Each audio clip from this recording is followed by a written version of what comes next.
Երբ որ գնում եք Մարտիրոս Սարյանի փողոց,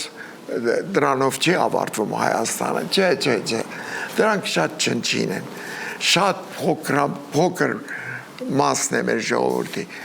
գնացեք մեր ժողովրդի մոտ, հիմա գնացեք գյուղերը և կտեսնեք ես ինչ եմ ասում, գնացեք Շիրակ կտեսնեք ես ինչ եմ ասում, Սյունիք, ես անցյալ շաբաթ եմ վերադարձել Սյունիքից, տեսեք մտավորականներն ինչպես են մտածում, դա է ինձ հույս տալիս, որ մենք, այսինքն ճշմարտությունը հաղթելու ենք։ Մի անգամ Պողոս Առաքյալի խոսքերը կարծեմ մեջ բերեցիք, որ այնինչ տալիս ես, իրոք քոնն է, այնինչ պահում ես, քոնը չէ։ Այնինչ տվեցիր, քոնն է Հավիտյան, այնինչ պահեցիր, կորած է հավերս, մեր ժողովուրդը դա գիտակցում է, և շուտով, շատ շուտով դուք կտեսնեք այն գեղեցիկը, որ մենք բոլորս հայերս երազում ենք։